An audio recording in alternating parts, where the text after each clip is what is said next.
our Rethink Play Chats. I'm Hannah. And I'm Tamara. And today we're going to talk about stories. Yeah. As emotional playgrounds. Stories as an emotional playground. Yes. Yeah.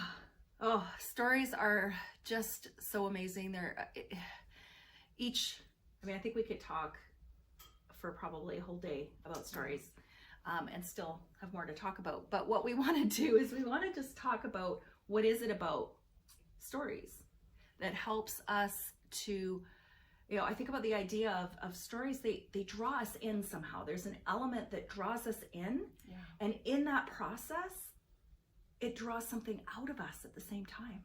Yeah, I really like how you said that, because it's exactly how it was. I mean, I even think about myself as a child. I was a child who loved reading. I know that for some children, stories come more naturally to them through, movies or listening. But for me, I just loved reading.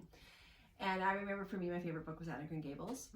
And it drew me in to that world so much. Yeah. But it drew out of me that I actually, this is kind of sounds weird, but I actually wrote in my journal as Anne. Like, I'd sign it Anne, and I'd, walk up and down the gutters in bare feet as a child, and I had a little pine broom, and I'd pretend I lived in the woods and I was an orphan. But it drew out so much of me. Like, it brought me in, and then it gave me fodder for my imagination in my play. Yeah. It was incredible. Yeah. Allowed you to go places and things to move in ways that you would not have imagined. Yeah. And also, it makes it safer to access difficult feelings because it's one step removed. You're experiencing it through the character. You aren't the one who's being sad or whatever has the loss. It's like you get to witness it through a character, which is really, it doesn't evoke your defense system. You don't shut down because it's not you. It's the story. Yeah. But you can still be brought to empathy through it. Well, it allows you to touch on vulnerable feelings. Yeah.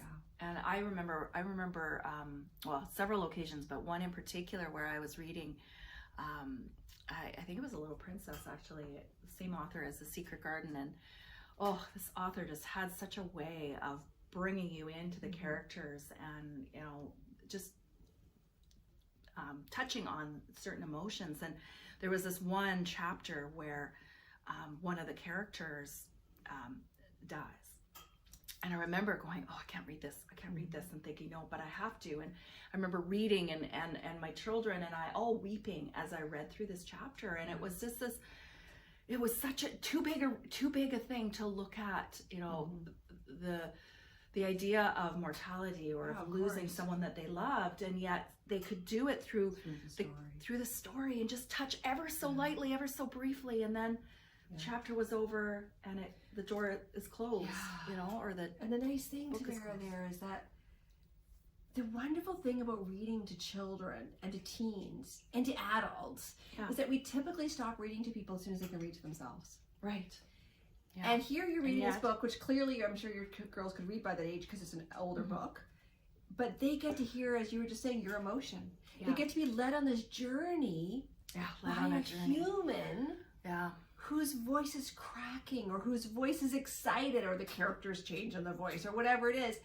They get to be led by someone there, whether that's a teacher. I mean, I look at my son my son's right now in grade 8 and their teacher is reading them a story. And they get to have that experience. Amazing. Yeah. But also, you know what else they're doing in his class, which is similar to what you're saying there, is they're all listening right now to Stuart McLean's Bio Cafe. Yeah. And here, this is different, and this is neat, is that they're all listening to it together. Yeah. So even the teacher, so sometimes it's like the teacher or the parent who's in the lead and, reading the story, and other times they're all in the story together. And they're all lying back or listening to the story. They're all feeling sad together or all laughing together. They're having shared experience through story. It's pretty powerful. Really powerful. And I think we can do this even through the stories in a movie. Or which for some people, are easier to get into, especially for older kids who maybe find maybe a book less stimulating, or they may be in a world where that's considered childish. It may be an easier access point. Because it can be more stimulating. So for some people, movies work really, really, and you're still entering into a story. You're still entering into another character's story, And I think sometimes, too, I think the flip side of that is also telling one story, being able to share pieces of oneself through that form. And maybe, for some, it's more through something like poetry or poem-ish, makes me think of the book-ish. And that it's just, you're just capturing, the edges of it. There's something so human about just sharing ourselves through stories, through form. This is what we've done since the beginning of time. We shared ourselves in this way, and so sharing our own stories, each other's stories, even just a glimpse into parts of our worlds, it's really powerful.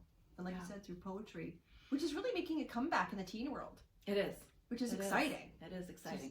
And rap, poetry, all these different ways that we've access to stories. Well, and rap has this great way because we bring on music, which we've talked about, and in a story form. And I was very drawn to rap in my early days, and it's because there's something, you talk about that edge. It's like living at that edge where you're revealing something, and it allows you to access something that, I don't know, it's both a sharing and experiencing at the same time.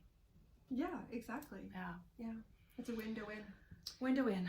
A window in a mirror. Sharing and experiencing.